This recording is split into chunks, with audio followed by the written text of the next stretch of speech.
इन्होंने बिलखुसूस खुद कोई कुर्बानी नहीं दी है। कुर्बान हुआ है यहाँ का नौजवान, कुर्बान हुई है यहाँ की माइनॉरिटीज़। मैं दोबारा मैं इनको भगोड़ा बोलता हूँ। जब 89 में यहाँ पे सिस्टम सारा ख़राब हुआ, टेररिज्म पीक पर पहुँचा, उस वक्त भागने वाला सबसे पहला बंदा डॉक्टर फारूक अब्दुल्ला था। यहाँ के कश्मीरी पंडितों को जेनोसाइड का जिम्मेदार फारूक अब्दुल्ला है। नेशनल कॉन्फ्रेंस है, 4.5 लाख कश्मीरी पंडितों को बेघर करने वाला नेशनल कॉन्फ्रेंस है, फारूक अब्दुल्ला है।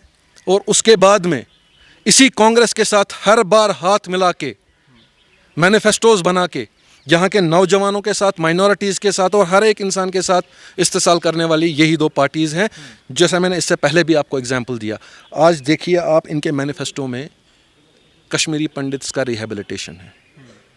भारतीय जनता पार्टी कश्मीरी पंडितों को रिहेबिलिटेट 2014 से करते आ रही है। तो उमर अब्दुल्ला जी का आप स्टेटमेंट उठा के देख लीजिए। वो बोल रहे थे कि जब तक 370 वापस नहीं आएगा वो इलेक्शन नहीं लड़ेंगे। बार बार उनका ऑफिशियल स्टेटमेंट रहा है, इंटरनेशनल पेपर्स ने उनका स्टेटमेंट को छापा है, पब्लिश किया है। लेकिन जब इलेक्शन लड़ने की बात आई, एक नहीं 2 सीटों पे लड़ रहे हैं भाई साहब।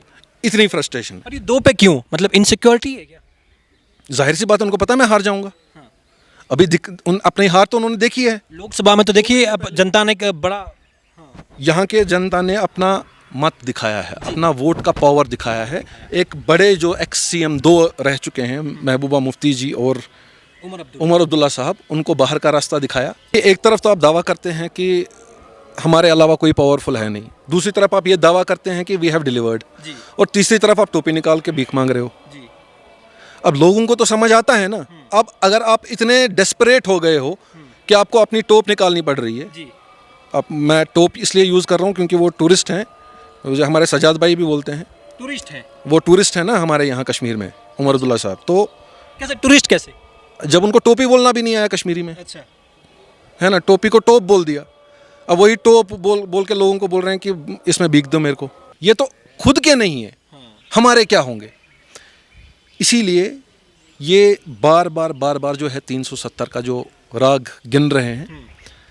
यहाँ की आवाम को, यहाँ के नौजवान को, जम्मू कश्मीर के लोगों को इस बात का पूरा अंदाज़ा है। उनको पता है कि अगर किसी ने इस्तेसाल यहाँ की आवाम के साथ किया है, वो यही 2 पार्टियाँ हैं। एक तो नेशनल कॉन्फ्रेंस है और कांग्रेस है। अगर ये 2 पार्टियां दोबारा से हाथ मिला सकती है, आपसी दुश्मन हो सकते हैं। और एक आप उठा के देख लीजिए, कोई भी न्यूज़पेपर उठा के देख लीजिए, हेडलाइन हुआ करती थी उन दिनों, मैं बिफोर 89 से पहले की बात कर रहा हूँ। यही नेशनल कॉन्फ्रेंस के लीडर अपने प्रचारों में कांग्रेस को, मुझे बोलना नहीं चाहिए, मैं उनकी स्टेटमेंट कोट कर रहा हूँ, मेरी स्टेटमेंट नहीं है, कोट अनकोट कर रहा हूँ, ये इनको गंदी नाली के कीड़े बोलते थे इस कांग्रेस के। आज उसी कांग्रेस के साथ हाथ मिला रहे हैं। ये गठबंधन सब इनका जो है ढोंग है। ये फिर यहाँ के नौजवान को वापस उसी दौर में लेके जाना चाहते हैं जहाँ पर इनके घर, इनकी लग्जरीज और इनके जो बाहर की प्रॉपर्टीज़ हैं वो सेट रहे, गुड रहे, इनकी खुद की इकोनॉमी बढ़े और यहाँ के लोगों की इकोनॉमी जो है डाउन हो। जैसे साजिद भाई ने अभी भी आपसे कहा, मुझे एक ऐसा इनका बच्चा बताइए जो सफ़र हुआ है इन 35 सालों में। ये खुद लंदन में पढ़े हैं, ये खुद बाहरी कॉलेजेस में पढ़े हैं, इंटरनेशनल लेवल की डिग्रियां की हैं, और उसके बाद में वहाँ से आके यहाँ पे जो है कुर्सियों पे बैठ गए, मिनिस्टर बन गए, है ना। और वही करने लगे जो उनके पिता करते आ रहे थे, जो उनके। आप देखिए उमर अब्दुल्ला ने अपने जूनियर उमर ए, जूनियर उमर बी, उन दोनों को सामने कर ही दिया। अब आप अपने वर्करों ने, जिन्होंने मेहनत की है, भैया उनको मौका दो ना। जिस तरह भारतीय जनता पार्टी ने नए फेसेस लाए, आज मैं आपके सामने बात कर रहा हूँ, साजिद भाई आपके सामने बात कर रहे हैं, या कोई और आपके सामने बात कर रहे हैं ना, ये भारतीय जनता पार्टी ने एक बदलाव लाया है, एक चेंज लाई है, जो नए लोग रिप्रेजेंट कर रहे हैं, रिप्रेजेंटेशन हो रही है। अगर इन तक होता, इनके माहौल तक होता जो इन्होंने किया है, ये फिर से वही राग करते। मेहनत तो इनके वर्कर करते हैं, लेकिन आप उठा के इसको पैराशूट की तरह ड्रॉप कर दो, इसके लिए वोट करो, उसके बाद में इसको मंत्री बनाओ, उसके बाद में वही हाल होगा। मलाई खाने वाले अलग हैं, मलाई खाने वाले अलग है। इन्होंने बिलखुसूस खुद कोई कुर्बानी नहीं दी है। कुर्बान हुआ है यहाँ का नौजवान, कुर्बान हुई है यहाँ की माइनॉरिटीज़। मैं दोबारा मैं इनको भगोड़ा बोलता हूँ। जब 89 में यहाँ पे सिस्टम सारा ख़राब हुआ, टेररिज्म पीक पर पहुँचा, उस वक्त भागने वाला सबसे पहला बंदा डॉक्टर फारूक अब्दुल्ला था। यहाँ के कश्मीरी पंडितों को जेनोसाइड का जिम्मेदार फारूक अब्दुल्ला है। नेशनल कॉन्फ्रेंस है, 4.5 लाख कश्मीरी पंडितों को बेघर करने वाला नेशनल कॉन्फ्रेंस है, फारूक अब्दुल्ला है। और उसके बाद में इसी कांग्रेस के साथ हर बार हाथ मिला के मैनिफेस्टोज बना के यहाँ के नौजवानों के साथ, माइनॉरिटीज़ के साथ और हर एक इंसान के साथ इस्तेसाल करने वाली यही दो पार्टीज़ हैं। जैसा मैंने इससे पहले भी आपको एग्जांपल दिया। आज देखिए आप, इनके मैनिफेस्टो में कश्मीरी पंडित्स का रिहेबिलिटेशन है। भारतीय जनता पार्टी कश्मीरी पंडितों को रिहेबिलिटेट 2014 से करते आ रही है। आज के मैनिफेस्टो में जो स्कीम आप देखेंगे भारतीय जनता पार्टी की, वो एक अपग्रेडेशन है। जो भी आप भारतीय जनता पार्टी का मैनिफेस्टो में पॉइंट देखेंगे, that is an upgradation which we have already delivered, that Bharatiya Janata party has delivered.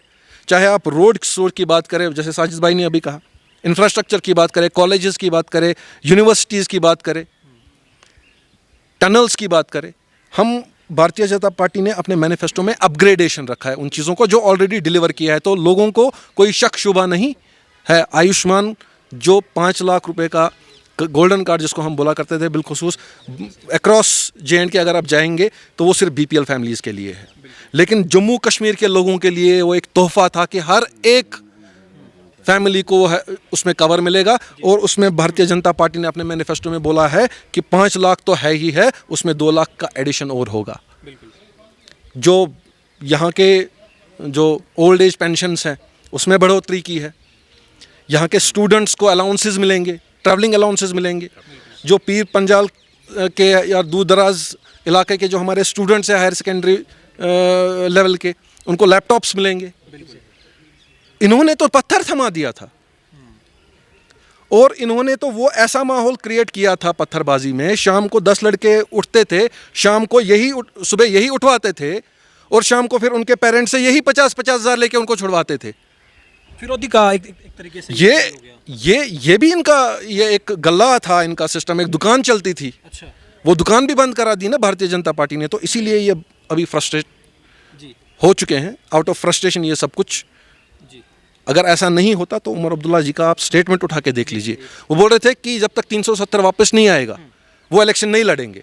बार बार उनका ऑफिशियल स्टेटमेंट रहा है। इंटरनेशनल पेपर्स ने उनका स्टेटमेंट को छापा है, पब्लिश किया है।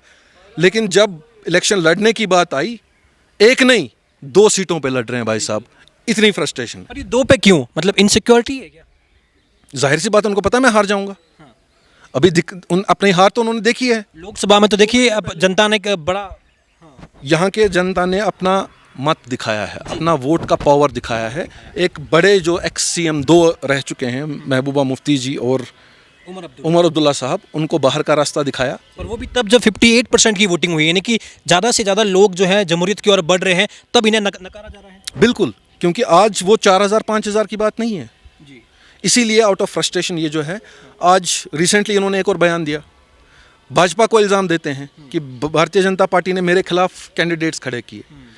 ये शायद अभी भी उसी माहौल में थे कि वही 4% 5% वाला इलेक्शन है, जहाँ पे 2 या 3 कैंडिडेट्स होंगे। बिल्कुल। एक तो वो खुद रहेंगे और 2 प्रॉक्सीज रहेंगे और सीट इनकी है। लेकिन जब आज इन्होंने 30-30, 40-40 कैंडिडेट्स देखा कि इन्हीं की कॉन्स्टिट्यूंसी में मुझे 30 लोगों से कंपटीशन करना है, तो आउट ऑफ फ्रस्ट्रेशन क्या बोल रहे हैं कि जेलों से लड़ रहे हैं। अरे भैया, डेमोक्रेसी है, वो भारतीय जनता पार्टी थोड़ी लड़वा रही है। ECI मैंडेट दे रहा है, election commission of India mandate दे रहा है, और आप खुलेआम धमकियां दे रहे हो कि हम कत्ल करेंगे। साहिल सर, मैं ये भी जानना चाहूँगा, अब फारूक अब्दुल्ला या उमर अब्दुल्ला के बयानों में अफजल गुरु का जिक्र हो रहा है। अब देश की राजनीति में भी बड़ी हलचल है, दिल्ली तक ये खबरें आ रही हैं कि ऐसा क्या कारण है कि जम्मू कश्मीर के विधानसभा चुनाव में अफजल गुरु की एंट्री हो चुकी है। बार बार ही कहा जा रहा है, उमर अब्दुल्ला कह रहे हैं कि हम अगर होते तो फांसी नहीं मिलती। तो ये बार बार ये एंट्री हो चुकी है। कांग्रेस को भी लोग सवाल कर रहे हैं कि आपका तो गठबंधन है, तो ये किस प्रकार का माहौल लग रहा है? अफजल गुरु की ओर झुकाव? देखिए, सब लोगों को पता है, हिस्ट्री विटनेस है। जो कुछ भी हालात हुए हैं, चाहे जिनको सज़ा हुई है, चाहे जिनको फांसी हुई है, दस्तखत इन्होंने ही किए हैं, वो तो सबको पता है। अब आप जैसे कहते हैं ना, वो करनी और कथनी में फ़र्क होता है। इनको पता है कि ये जो कश्मीरी है ना, ये बहुत इनोसेंट है। इस इनोसेंट कश्मीरी को किस तरह हम बेवकूफ़ बना सकते हैं। मुझे हालांकि ये वर्ड यूज़ नहीं करना चाहिए, लेकिन ये हमेशा से यही करते आए हैं। ये एक ऐसा दाव खेलते हैं, पॉलिटिक्स में रिलीजन इन्वॉल्व करते हैं, और कहीं ना कहीं जो रिलीजियस पॉलिटिक्स होती है वो बहुत ख़तरनाक होती है। मैं समझता हूँ एक न्यूक्लियर वेपन से ज़्यादा खतरनाक होती है, जो इनको कभी अलाउ नहीं करनी चाहिए। मैं गुजारिश करता हूँ आपके माध्यम से ECI को कि इन पर कड़ी से कड़ी नज़र रखी जाए, इन स्टेटमेंट्स पे, आपत्तिजनक स्टेटमेंट्स पे। ये आज हमको वोट देना है, हमको अपना मतदान करना है, और लोगों के वोट का हर एक पार्टी सल्यूट करती है। जो उनका फैसला होता है वो मानते हैं। डेमोक्रेसी में यही एक ब्यूटी है, ये एक प्यारा चीज़ है। आपने कहा कि जम्मू कश्मीर के लोग इनोसेंट होते हैं, भावुक किस्म के होते हैं, तो क्या अब जब उमर अब्दुल्ला ये कहते हैं कि मैं अपनी टोपी, अपनी शान उतार के ये कह रहा हूं कि मेरी इज्जत बचा लो, मेरी नाक बचा लो, एक बार तो कटवा चुके हैं लोकसभा चुनाव में अपनी सीट से हार के, अब दोबारा जब वो टोपी उतार के ये कह रहे हैं, तो ये भावुक जनता क्या उनके बहकावे में आने वाली है क्या? क्योंकि अब टोपी उतार दी है, इज्जत बचाने की बात कर रहे हैं कि इज्जत बचा लो, रख लेंगे क्या इज्जत? देखिए, एक तरफ तो आप दावा करते हैं कि हमारे अलावा कोई पावरफुल है नहीं, दूसरी तरफ आप ये दावा करते हैं कि वी हैव डिलीवर्ड, और तीसरी तरफ आप टोपी निकाल के भीख मांग रहे हो। अब लोगों को तो समझ आता है ना। अब अगर आप इतने डेस्परेट हो गए हो कि आपको अपनी टोप निकालनी पड़ रही है, अब मैं टोप इसलिए यूज़ कर रहा हूँ क्योंकि वो टूरिस्ट हैं, जो हमारे सजाद भाई भी बोलते हैं, टूरिस्ट हैं वो, टूरिस्ट हैं ना हमारे यहाँ कश्मीर में, उमर अब्दुल्ला साहब। तो कैसे टूरिस्ट कैसे? जब उनको टोपी बोलना भी नहीं आया कश्मीरी में, अच्छा, है ना, टोपी को टोप बोल दिया। अब वही टोप बोल के लोगों को बोल रहे हैं कि इसमें भीख दो मेरे को। लोगों को तो समझ आता है ना। तो अब टूरिस्टों को यहाँ पे ज़रूरत है नहीं, नए लोगों को उन्होंने कभी मौका दिया नहीं, चाहे उनकी पार्टी के भी हो। लेकिन भारतीय जनता पार्टी की एक मुझे बात जो है सबसे अच्छी ये लगी कि उन्होंने नए फेसेस, नए लोगों को एक मौका दिया, एक चांस दिया। अब भारतीय जनता पार्टी ने कोई पैराशूट तो डाला नहीं, और पॉलिटिक्स एक ऐसी चीज़ है जो 4 दिन में आप लीडर नहीं बन सकते हो। लेकिन जो आज 2014 में 200 वोट लेके आया था, उसके बाद में 10 साल के बाद अगर आप 2024 में देखोगे तो शायद वही 20,000 40,000 वोट लेके आएगा।